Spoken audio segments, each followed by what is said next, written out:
کلمتن طیبتن کشجرۃ طیبہ. اللہ صرف قائد اعظم نے 2 نظریوں پہ پاکستان نہیں بنایا ہے. پاکستان 2 قومی نظریوں پہ بنا ہے نا، ہندو نظریہ، مسلم نظریہ. صرف قائد اعظم نے 2 قومی نظریوں پہ پاکستان نہیں بنایا. اللہ نے ساری کائنات 2 قومی نظریوں پہ بنائی ہے. ایک قومی نظریے کو شجرہ طیبہ کہا جاتا ہے اور ایک قومی نظریے کو شجرہ خبیثہ کہا جاتا ہے. میری اور آپ کی عزت یہ ہے کہ ہم شجرہ طیبہ سے جڑے ہوئے، خبیثوں کو ہم نہیں جانتے.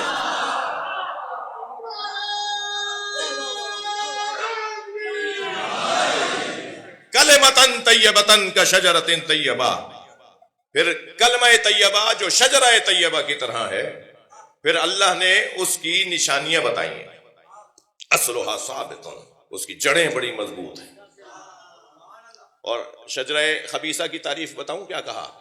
اجتثت من فوق الارض. شجرہ طیبہ کیا؟ جس کی جڑیں مضبوط ہیں. اور شجرہ خبیثہ کو اللہ کیا کہہ رہا ہے؟ قرآن نہیں ہے، سورہ آل عمران. اللہ کیا ارشاد فرما رہا ہے؟ اجتثت من فوق الارض. یہ زمین کے اوپر سے اگتا ہے. اب اللہ کی تعبیر ہے، غور کرتے چلے جائیے. جی، جو پودا اوپر سے اگتا ہے وہ پھر ایک ہوا کے جھونکے پہ کہیں سے کہیں چلا جاتا ہے. جی، ہوا کے دوش پہ رہتا ہے. روزانہ رنگ بدلتا ہے، روزانہ ڈھنگ بدلتا ہے، روزانہ در بدلتا ہے، روزانہ عقیدہ بدلتا ہے. اس کی کوئی حیثیت ہی نہیں ہوتی. روزانہ اپنا انداز تبدیل کر لیتا ہے. وہ شجرہ خبیثہ. مگر شجرہ طیبہ اصلھا ثابت، اس کی جڑیں بڑی مضبوط ہیں. وفرعھا فی السماء، اور اس کی شاخیں آسمانوں میں. مجھے تو کوئی درخت نہیں ملا جس کی شاخیں آسمانوں میں گئی ہوں. جس کا مطلب یہ کہ درخت کہہ کے اللہ ہمارے ذہن کو قریب کر رہا ہے. یہ ہے کچھ اور قصہ. جس کی جڑیں مضبوط ہیں، شاخیں آسمانوں میں ہیں. اچھا، شاخیں آسمانوں میں، جو باردار درخت ہوتا ہے اس کی تو شاخیں پلٹ کے زمین میں آتی ہیں. جتنا پھل بڑھے گا اتنا ہی شاخیں جھکنا شروع ہو جائیں گی. اور یہ درخت عجیب درخت ہے کہ جس کے لیے پھل کے بارے میں آگے چل کے ایک اور صفت بیان ہو رہی ہے. یہ پھلدار درخت بھی عجیب پھلدار، مگر اس کے لیے کہہ رہا اللہ کہ یہ آسمانوں میں اس کی شاخیں ہیں. یہ کوئی ایسا درخت ہے جو نظر یہاں آتا ہے مگر روٹیاں وہاں والے یہاں سے لے جاتے ہیں. وہاں والوں کو بھی یہ کھلاتا ہے. ایک ایسا درخت ہے.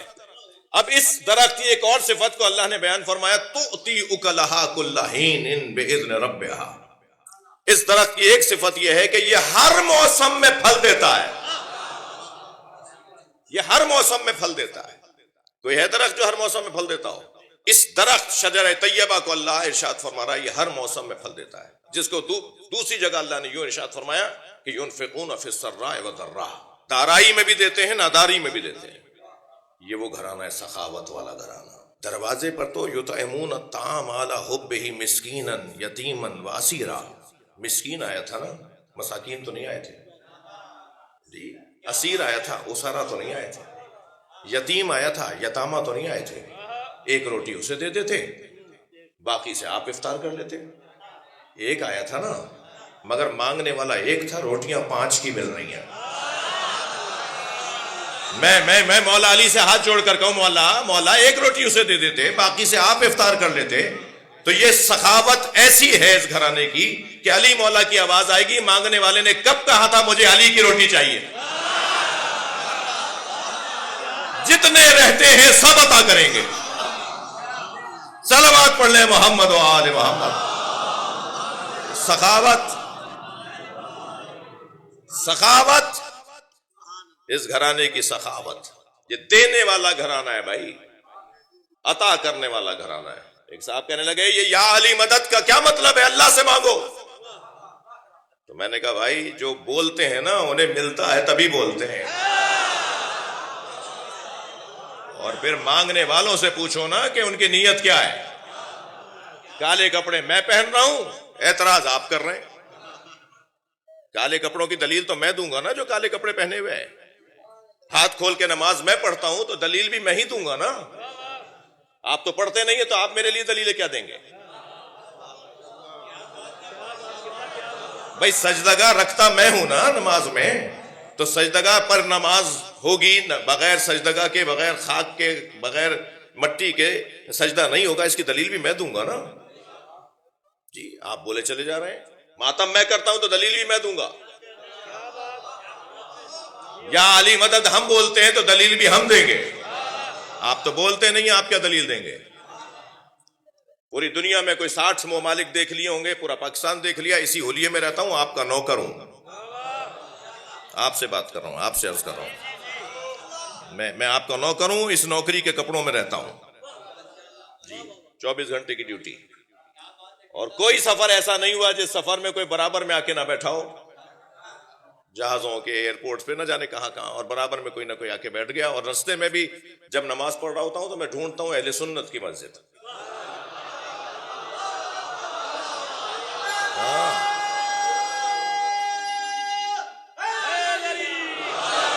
میں اہل سنت کی مسجد میں نماز پڑھتا ہوں، اس لیے کہ وہ مسجد سنیوں کی نہیں ہے، یہ امام بارگاہ شیعوں کا نہیں ہے۔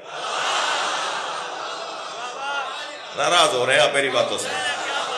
شیعہ امام حسین کی عزاداری کے مالک نہیں ہے، نوکر ہیں، ناراض ہو کے نہیں سنیے گا، شیعہ امام حسین کی عزاداری کے نوکر ہیں، اور نوکروں کو اپنی اوقات میں رہنا چاہیے۔ ہاں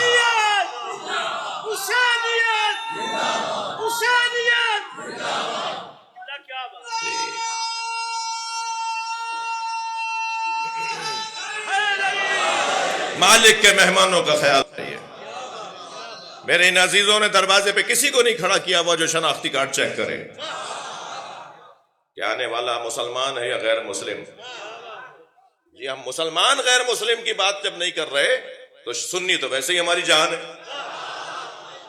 سنی تو ہمارے ویسے ہی عزیز ہیں، پڑوس بھی ساتھ ہے، نوکریاں بھی ساتھ ہیں، کھانا پینا ساتھ ہے، مرنا جینا ساتھ ہے، اکثر ملک کے اندر رشتہ داریاں ہیں جی، یہ حسن ہے ہمارے پاکستان کا۔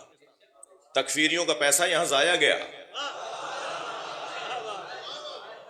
بڑے بجٹ لے کر آئے، بڑے چیک لے کر آئے، بڑے لوگ مارے انہوں نے، مگر علم اتروا نہیں پائے، مجلسیں بند نہیں کروا پائے۔ آج تو وہ منہ چھپائے بیٹھے ہیں، ہم تو آج بھی چوک پہ مجلس کر رہے ہیں۔ ہم کہاں گئے؟ ہم کہاں جائیں گے؟ ہم کیوں جائیں گے؟ اگر کسی کو جانا بھی ہے نا تو تم ہی کو جانا ہے یہاں سے، ہمارا یہ وطن ہے، یہ سنی نے سوچا تھا، شیعہ نے بنایا تھا۔ علامہ اقبال سنی، قائد اعظم شیعہ، ایک سنی نے سوچا، ایک شیعہ نے بنایا، اور آج بھی الحمدللہ سنی شیعہ مل کر اسے چلا رہے ہیں، اور آج بھی الحمدللہ سنی شیعہ مل کر اسے بچا رہے ہیں، اور اس کی ترقی بھی سنی شیعہ کے ملنے میں ہے، پیار محبت سے رہنے میں ہے جی۔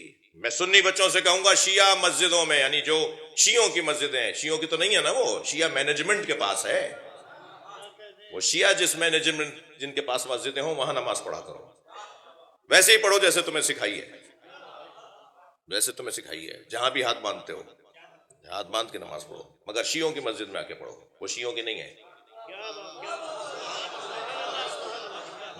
مجھے اس سنی سے بڑا پیار ہے جو لاکھوں شیعوں میں ہاتھ باندھے ہوئے نظر آ رہا ہوتا ہے، مشہد میں، نجف میں، کربلا میں جی، نجف اشرف میں، لاکھوں شیعوں کے درمیان 10 5 20 50 جگہ ہمیں ہاتھ باندھے ہوئے بھی نماز پڑھتے ہوئے، جماعت بھی کر رہے ہوتے ہیں، فرادہ بھی پڑھ رہے ہوتے ہیں۔ مجھے وہ سنی بہت اچھا لگتا ہے جو لاکھوں شیعوں میں ہاتھ باندھ کے نماز پڑھتا ہے، وہ ہاتھ باندھ کر بتاتا ہے شیعوں سے ڈرنا نہیں، یہ مارتے نہیں ہیں۔ یہ کتنا بڑا اعزاز ہے قوم کے لیے کہ اس سے کوئی ڈرتا ہی نہیں ہے، یہ ہمارا اعزاز ہے، بہت بڑی قیمت ہے ہماری کہ لوگ ہم سے ڈرتے نہیں ہیں۔ یہ کون سا ہنر ہے کہ لوگ ڈریں آپ سے؟ نبی فرما رہے ہیں کہ مسلمان کے ہاتھ اور زبان سے مسلمان محفوظ رہے تو مسلمان ہوگا۔ اتنی سی مختصر سی حدیث پر بھی عمل نہیں کر پائے قوم۔ ہم سے کوئی نہیں ڈرتا، الحمدللہ ہم سے کوئی نہیں ڈرتا، اس پر مجھے اور آپ کو فخر کرنا چاہیے۔ وہ ہاتھ باندھ کر بتاتا ہے شیعوں سے ڈرو نہیں، یہ مارتے نہیں ہیں، اور وہ پیغام دے رہا ہوتا ہے جو دین میں نے سمجھا ہے اس پر عمل کرنے کی جرات بھی رکھتا ہوں۔ تو بہادروں سے تو ویسے ہی پیار ہونا چاہیے، شجاعوں سے، بہادروں سے ہمیں پیار ہونا چاہیے۔ مگر عزیزو ناراض نہ ہو جائیے گا، چنیوٹ کے میرے دوست، بہت عرصے بعد حاضری ہے جی بلکہ شاید کوئی 20 سال بعد حاضری ہے. اس امام بارگاہ میں نے مجلس پڑھی ہے تقریباً کوئی 20 سال پہلے. جی آپ لوگ اتنے آئے ہی نہیں تھے جو میں دوبارہ آتا.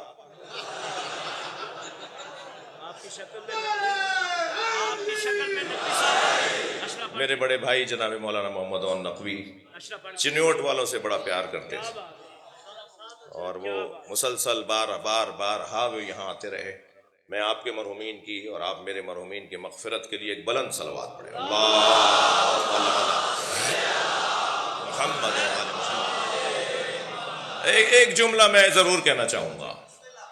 مجھے اس سنی سے بہت پیار ہے جو لاکھوں شیعوں میں ہاتھ باندھ کے نماز پڑھتا ہے، مگر مجھے اس شیعہ سے اتنی ہی نفرت ہے جو 4 سنیوں میں ہاتھ باندھ لیتا ہے.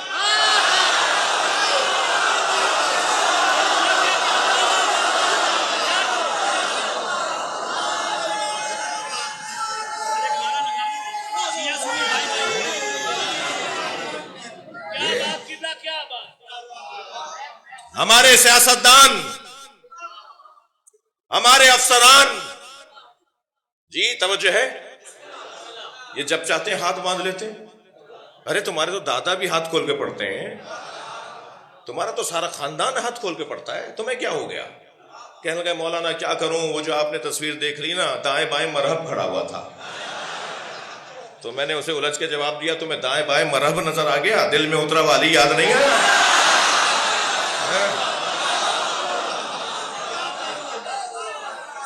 ہمت کرو بھائی، حوصلہ کرو. ایک صلوات اور پڑھیں. بس اس کا خیال رکھنا کوئی اس سے نہیں ٹکرا.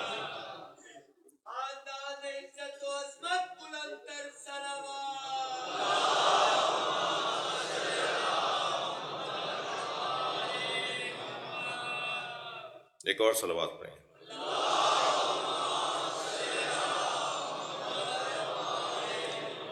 اس سے بلند صلوات پڑھیں.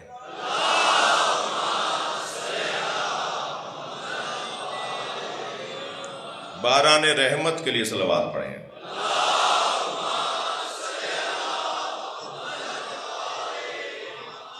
توجہ کر لیا آپ نے؟ جی علم کے بعد سخاوت اور سخاوت کے بعد شجاعت. شجاعت خود ایک معیار ہے، ایک عنوان ہے. 3 لوگوں کو یا عالی مدد کہنے سے پہلے 6 دفعہ سوچنا چاہیے. ایک کنجوس کو،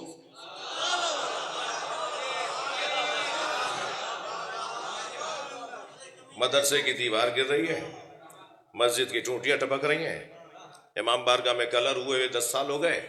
بھائی کہاں کا ہے یہ امام بارگاہ؟ بھائی یہ فلاں جگہ کا ہے. فلاں جگہ پر کوئی مومن نہیں رہتا. نہیں صاحب، فلاں کی تو 15 دکانیں ہیں، 15 کے تو 200 ایکڑ کی زمین ہے، 400 ایکڑ پہ تو ان کے یہاں کیلا لگا ہوا ہے. پیسہ نہیں نکلتا. مولانا خمس دے دوں گا تو بچے گا کیا؟ زکوٰۃ دے دوں گا تو بچے گا کیا؟ نہیں عزیزان گرامی، جنہیں دینے کا جذبہ نہیں ہے. ہم جس گھرانے سے جڑے ہوئے ہیں اس گھرانے نے میں پیغام ہی دیا ہے. ہم یہ 200 ایکڑ زمین قبر میں نہیں لے کے جائیں گے. قبر میں جائے گی نہیں یہ 200 ایکڑ. یہ فیکٹری قبر میں نہیں جائے گی. یہ 5 دکانیں جو مارکیٹ میں ہیں وہ قبر میں نہیں جائیں گی. کنجوس اور علی والا یہ ہوتا ہی نہیں ہے، ہو ہی نہیں سکتا. تھوڑی گردن ہلا دو، بات جا رہی ہے. جی. اور دوسرا، جیسے 6 دفعہ سوچنا چاہیے یا علی مدد کہنے سے پہلے کیا مشکل آ رہی ہے، کیا ضرورت آ رہی ہے. تم اس قابل ہی نہیں ہو کہ علی کو پکارو. دوسرا، جو مولا علی کا نام لینے سے پہلے 6 دفعہ اپنی زبان کو پاک کرے، سوچے کہ مجھے بولنا بھی چاہیے یا نہیں بولنا چاہیے، وہ ہے بزدل، بات بات میں گھبرا جانے والا، چائے کی پیالی پہ قوم کے سودے کرنے والے.